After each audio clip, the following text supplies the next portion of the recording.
Welcome to Manifest the Big Stuff, your weekly intentional manifesting check-in, where you hear about cutting-edge tips and techniques that take advantage of incredibly powerful new paradigms from quantum physics, powerful enough to manifest the big stuff.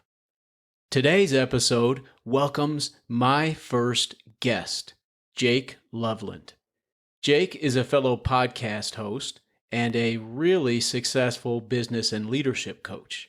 He is relatively new to manifesting as a genre, but he is raring to go and brings a wealth of success. We'll discuss how being honest with yourself is a key to opening yourself up to possibilities. You'll hear us talk about the importance of manifesting your desires by making them apparent to your understanding. And you won't want to miss it when Jake reveals the two things that all of the most successful people he's worked with have in common. I'm Greg Kuhn, the Law of Attraction Science guy, author of the life-changing Why Quantum Physicists book series, and your host. I got a lot out of my conversation with Jake, and I think you will too. Let's get started.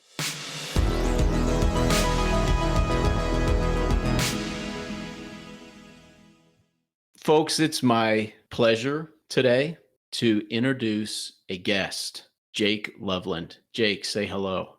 Hey, everybody. Jake is first and foremost a leadership expert. And I wanted to have a conversation with Jake publicly because he's got a lot of experiences that I really want to tap into and hear his thoughts on. Besides being a leadership expert, Jake is a coach, and he's the host of the Tenaciously Human podcast. And Jake, correct me if I'm wrong. You can find the Tenaciously Human podcast on Apple Podcasts. I saw it on Spreaker, Podcast Addict. Any other places we should look? It's just about everywhere. Spotify. I mean, anywhere your podcasts are found, you can find my show. For over a decade, Jake has coached businesses and business leaders, helping them thrive in various sectors and really almost every department. Is that correct? Sales, customer service, human relations, operations, finance. I mean, you name it, you've got some experience to share in it, Jake. Yeah, I've been really blessed to have just a wide brushstroke of experience in business, and that's really helped me to, I think, just get to know humans better, and also to really understand businesses inside and out and know what helps them grow and what doesn't, and all those sorts of things. So I know I'm excited to hear what you have to share. Also, another thing that attracted me to Jake is that besides coaching business leaders and owners how to be more successful at business, he also specializes in coaching them to develop what he calls a wildly successful work-life balance.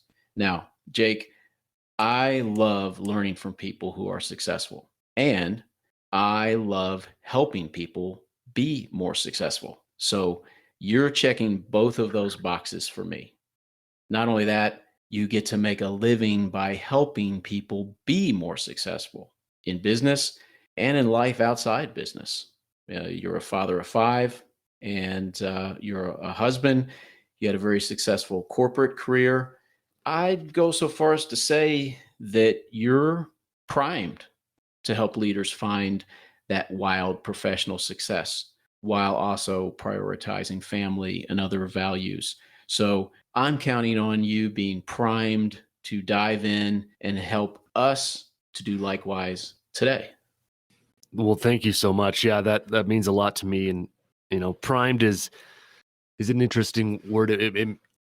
Saying it myself feels a little egotistical, but at the same time, I do feel like my life has been directed and it has led to this moment. And so, yeah, I would say that I have been primed, or maybe another way to say it is I've been prepared to help people with my background, my experiences, my failures, my successes have prepared me to be able to help a lot of people, and I'm really grateful for that.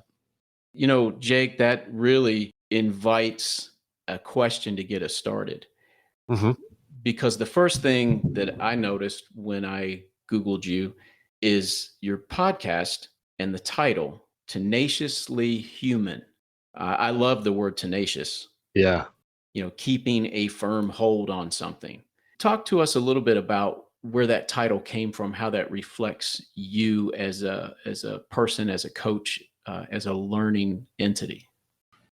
I found the word tenacious when I was in high school, and I don't remember if it was a class or how, I don't remember how I found this word, but it really resonated with me. And I started, looking for some definitions of it. And the definition that I found just so inspiring to me was that tenacity, or being tenacious, was this unquenchable desire to accomplish. And that just really just sunk in with me that, I'm going to be persistent. I'm going to keep trying. I'm going to keep doing everything that I can, and understand that persistence is more rare than talent, and just the beauty of tenacity. I really like that, the kind of tenacity, this hustle, this drive, this work ethic. I added the word human because I want it to be focused on not just being tenaciously successful or tenaciously a good parent or a good member of your faith community or a good member of whatever. It's really about being tenaciously human. And to me, that means getting the most out of the human experience. That means knowing when to hustle and when to take a break, when to, work through the night and when to take off early, and just understanding what it means to be a human and how to have success in all areas of our life, not just professionally, but the other areas of our life that really make life worth living. The family, the faith, the community, the values, the hobbies, those things that really are what life is all about. If we don't make time for that, why are we here? So yeah, that's kind of where the name came from, was this idea of how to create a holistic, a whole human success plan for each of us.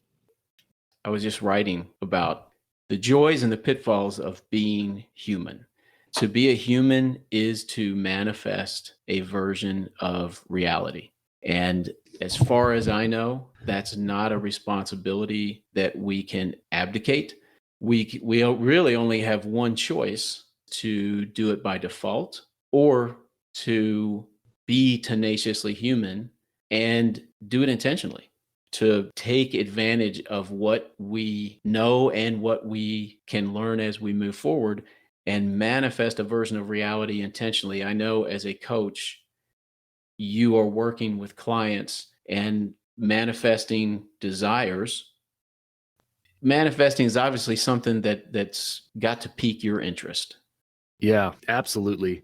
It's interesting because initially I didn't recognize it as manifesting it. In fact, manifesting to me originally felt esoteric, so ethereal, untangible. It seemed a little hokey at first, and then I started realizing that for me, a big part of manifesting is telling yourself the truth and telling yourself the reality that you want to create. A good example of that would be I just got off the call right before this podcast with a client of mine who is a top salesman. He's managing a team. He's got a family. He's got a faith journey he's been recently diving deep into and exploring. And we had a great conversation. But one of the things that he talked about was that as he goes through his day as a sales executive, if he hasn't made a sale by 3 or 4 in the afternoon, starts telling himself these lies. And he didn't identify them as lies at first, but there were just things that would come up like, I'm not going to make a sale today, or I'm not going to hit my goal, or I'm not going to make any money this week. He didn't even recognize them initially. But in reality, when we pulled him out and said, okay, this is what you're telling yourself. Is it true? He's like, no, not even close. The number of times that I've made a sale after 3 o'clock is like hundreds, if not thousands of times, right? Just because I haven't made a sale at that point in the day does not affect. He said, in fact, after 3 o'clock is usually when I get most of my sales.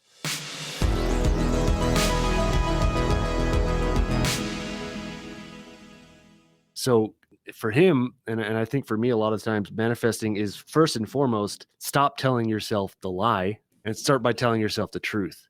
And then I feel like a step further would be telling yourself the truth that you want to happen, even if it hasn't yet.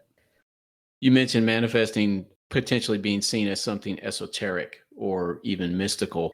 as the law of attraction science guy, I really plant my flag in the fact that manifesting is actually reasonably straightforward. It's something that a human does by making something apparent to their eyes. Like in the case of your client, a sale would be manifesting his desired outcome by making it apparent to his eyes. And then the other half of manifesting it is by making it apparent to your understanding. And it's fun to hear you talk about that understanding piece, which is where a lot of the meat is. We can do practical things to increase and improve the possibility of making something apparent to our eyes, right? And those are great things to do. And I am a firm proponent in my own life and the lives of the people I coach that we invest ourselves in best practices and success habits that increase the possibility of making something apparent to our eyes. But as you were delving into with your client, making something apparent to our understanding is of equal importance. And a lot of times, I don't know about you, so I'm really asking this as a question. I've noticed that while making something apparent to my eyes doesn't always make it apparent to my understanding. For example, I can make a few sales, but still not necessarily think of myself confidently as a good salesperson. Hmm. However, when I make something apparent to my understanding, it almost always leads to that desire becoming apparent to my eyes also. And I think part of that, as you touched on, is that persistence and that patience. Speak to that understanding part of it. Yeah. Yeah. I think from my experience, the understanding comes first in most situations. At least you see the biggest change if that comes first. Just going off of this example, if a sales rep starts to believe that he or she is a great sales rep, they're going to start seeing a lot of success very quickly.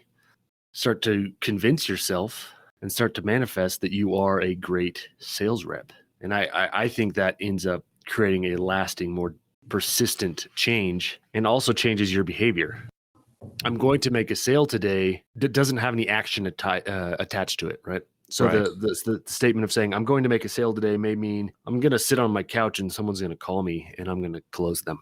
But if you say I am a great sales rep, then you're going to start doing what all great sales reps do, and that's picking up that phone and making 100 calls or knocking doors or whatever it is that great sales reps do in your industry. You're going to start doing those activities. So understanding and becoming that person is much more important than just wanting that sale or asking for that sale, manifesting that sale. I call the success habits, the actions, the best practices, I call that following form. And we should always follow form. Anything that's important enough for me to care about it, it's worth my time to learn good form, to learn what are the success habits and best practices of those people manifesting this version of reality as I desire, and let me make their form my form. It's important to be well versed in form, is it not? Yeah, I think so. There's a book out there I was recently introduced to called, I might butcher the title here, but Who Not How. And it's basically not, is figuring out, don't ask yourself, how can I do this? But ask yourself, who has done this before? And I think that's what you mean by form is what the model is of success for other people and start there. Yeah, I'm a runner. Form obviously is a central part of running vernacular. The true purpose of form is to give every muscle in my body a job. Every muscle in my body, in fact, has a job to hold me up and move me forward through time space. Form is a way of putting my body in the best possible position so that each muscle has the best opportunity to be engaged in doing its job. Doing, if we want to grow and if we want to experience more success in a particular part of our life, I call that intentional manifesting. That intention piece is incredibly important, especially when you consider that whether you believe it or not, whether you know it or not, you as a human entity are manifesting your own unique version of material reality every moment that you're alive. So the more intentional we can be, the more we're going to tap into that inherent power. Yeah. It reminds me of Malcolm Gladwell's 10,000 hour rule, right? Yeah. If you do anything for 10,000 hours, you become an expert. Speaking of running, there's an example given of this person who goes running every day. It's like, well, I've been running for 10,000 hours. How come I'm not an Olympic level runner? And then the question was asked was, how intentional are you when you're running? And he's like, well, I just throw on a podcast and go for a run. And I don't really go very far, or I don't really know how far I go. I just run and then turn around and come back. It's just very casual. And he said, well, those 10,000 hours need to be intentional 10,000 hours. It's, checking your form. It's checking your pace. Just 10,000 hours of casually jogging versus 10,000 hours of training. Very, very different outcome. No doubt. In fact, the author of that study that Malcolm Gladwell references is Anders Ericsson. He is a psychology professor at Florida State. And there's actually an important part of Dr. Ericsson's research that wasn't a part of the 10,000 hours story in Malcolm's book, the quality of the coaching. In fact, high quality coaching can actually shave some of the hours off. And as a coach, where are some of those leverage points where you are able to insert yourself and help make a difference in the lives of your clients? A big part of it is helping them think from a different perspective. I'll share an example here. Have you seen the TV show called Alone? They basically take a bunch of people and leave them alone in the wilderness and see how long they can survive. My wife and I have been watching this lately. There's two gentlemen that go about something in very different ways, right? They both feel like they need boats to go fishing. And one guy's like, hey, I know how to build a boat. And he builds like this just gorgeous cover of like woodworkers magazine boat. It takes him like 2 or 3 weeks. The other guy takes a bunch of branches, throws them on a tarp, ties the tarp together, and throws it in the water. It takes him 20 seconds. I think I'm that guy. Yeah. And so, and it's interesting because it gets the job done, right? The other one was really beautiful, but it took him weeks, and it was precious time, especially in a situation like that where he's got survival and a lot of other things resting on it. So a big part of what I do as a coach is helping them see, does this need to be a professional woodworking boat? Is this going to be judged on its beauty or its functionality? What is the benefit we're actually seeking for? Is it beauty? Is it efficiency? Is it speed? Do I need a fast boat? Like, no, I just need to get to that island where the fish are. Okay, grab a bunch of branches, throw them in a tarp. And it's like, hey, you've been doing this. You're doing it really well.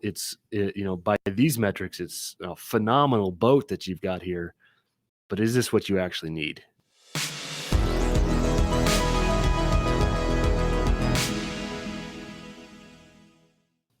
Being intentional with time and energy. There's nothing more valuable we'll ever own than the time we're given. And that's one of the reasons that coaching is so valuable, because as you mentioned, it buys back that time in a way, right? It helps you to shave time off time you'd never get back. I would love to have you piggyback on some of the things you just shared. One of the best parts about coaching is getting to learn. Yeah. So as a coach, I get exposed to people who are super ambitious, who are trying really hard to do big and impressive and difficult things. And I get to learn from them as I coach them.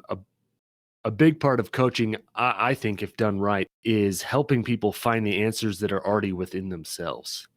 So a big part of coaching, I think, is just shutting up and knowing which questions to ask instead of telling them what to do. You've gotten to learn from some amazingly successful folks. You made a career out of that pursuit, that endeavor. You've been exposed to a lot of information and been engaged in the positive energy of, helping people grow and climb. Typically, folks listening to this podcast are interested in those very things as well. What are some words of wisdom that you would want to leave with folks that are tuning in? Yeah, great question. And it has been such a privilege to meet with these people. And I've met with a lot of people who are worth way more money than I am and have had greater impact for good than I have. And it's been a really humbling experience. But there's a couple things I've noticed that all of them do. And the first thing I've noticed that all of them have in common, or at least a majority of them have in common, is they know who they are, which is really interesting when you're talking about, work-life balance. You need to understand who you are. What is your connection to the universe? What is your relationship to God or to Mother Nature or to something that is bigger than you? You have to have that relationship and that understanding of something bigger than you, because then you recognize that your worth does not come from being a great business leader. Your worth does not come from being a great husband or a great wife or a great mother or father. Your worth does not come from that. Your worth doesn't change. And when you can understand that, then it makes making these decisions about work-life balance so much easier. An affirmation that I start my day with is that I am a child of God. It's one of the first things I say to myself every morning, because it helps me to understand I don't feel the pull of work to prove something to myself or to prove my worth. I don't feel like I need to work longer so that people see how valuable I am. I might want to work longer for other reasons, but that is the number one reason that most people work too many hours. And your worth is unchangeable. And no matter what your belief system is, you can find that worth. I believe that it's God. Some people believe it's a universe. Buddhism calls it the Buddha nature, where your value, your worth, who you are, that nature of who you are is unchangeable regardless of your state. You go to Tibetan Buddhism and they believe in reincarnation. So they take it a step further. Whether you're reincarnated as, a cow or a goat or a human or whatever, your value doesn't change. Yeah. So that's the first thing I've noticed that all these successful people do. And then the second one is tied to it, and that is that they define what success is for them, their unique definition of success. And typically that's a multi-tiered thing. It's not just success for me as being a billionaire. It's typically, if their goal is to be a billionaire, it's I want to be a billionaire and I want to eat dinner with my family every day or whatever, right? They figure out what success is for them uniquely and stop following, the success that Instagram or that some influencer is saying, hey, this is what success looks like. If you want to be successful, you need to be sitting on a jet. Maybe that's not what success looks like to you, and that's totally fine. Mhm. Figure out what success looks like for you and then chase after that tenaciously. Is it fair to say that you have adopted these two practices as well? 100%. I strive every day to better understand my relationship to who I am. And again, for me, that is my relationship to God. And then the other aspect of it for me is defining my success. For a long time, in fact, until very recently, my goal was to be the CEO of a Fortune 500 company. That's what I wanted until very recently, when I started redefining my success and came to the realization that that would be the success in the eyes of a lot of people would view that as successful, but I wouldn't, because that would mean I am working a lot of hours. I know what it takes to be a CEO at that level, and it's a lot of time and it's a lot of effort and a lot of energy, and I would rather spend my time doing other things. So I've redefined my success. I want to be a coach. I want to help other people reach their success. And at the same time, I want to be able to have lunch with my kids every day. My kids and I recently started this daily goal that we eat lunch together as a family and then we go for a walk. If I wanted to be a CEO of a Fortune 500 company, I would have to give that up. And to me, that's not success. Isn't it interesting how we've brought some of this conversation full circle when I asked you about the things you've learned from the successful people you've worked with? You immediately spoke to two very powerful ways that people manifest success by making things apparent to their understanding. You didn't touch on the practical, although I'm sure every single one of those successful folks has a laundry list of practical best habits and success practices. Sure. You led with the understanding of self and success and how important that is. Yeah. It's everything. Because if you're chasing somebody else's dream, you are going to be depressed your whole life. And you're never going to really reach it because you don't know what it feels like to reach it, because it's not your goal and it's not your understanding. And so if you don't have that understanding first, then it's hard to filter out what works for you and what doesn't. One of my favorite questions is first, what do you want? What's your desire? And an even better question, once I've answered that one, is how will you know when you have it? How will I know when I'm experiencing the version of reality I truly desire? What sort of person will I be? What will my experiences be like? What will my material reality look like? And even more importantly, who will I be? How will those things change me? Because ultimately, I find myself desiring to be a version of Greg Kuhn that's more in line with what I sometimes know to be possible, sometimes expect more of myself, and often fulfill the expectations of important people, places, and things around me. Yeah, well said. This conversation, I got to think, is going to lead to some curiosity about your Tenaciously Human podcast. And I want to encourage folks to give that a listen. You do a great job of bringing on thought leaders and industry leaders to speak about their journey. Thank you, Jake, for sharing your time. It's the most valuable gift you can give. And by doing it, you've made your time, my time, and our listeners' time more valuable. Yeah, thank you. I agree with that. Giving your time is a really powerful gift. It speaks volumes if to who you're willing to give your time to. So it was a pleasure to be here and to share this time with you, Greg. It's been really fun.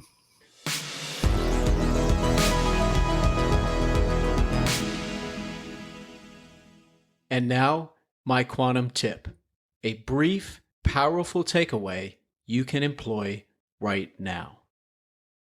Always sharpen your ability to spot wet cement. Moments that you will undoubtedly wish you could experience again one day when you're older are wet cement. Begging for your handprint. Begging for your full presence right now while you're here having the moment. Thank you very much for your time and attention today. Please keep spreading the word. Tell a friend about Manifest the Big Stuff. And help me stay in touch with you by downloading your free copy of my life-changing book called How Reversing 7 Words Can Change Your Life. Go to my website, whyquantumphysicists.com, to download it. You'll have a book inspired by foundational quantum paradigms that changed my life. And I'll be able to stay in contact. I look forward to the next time that we get to spend time together, and I hope that's real soon.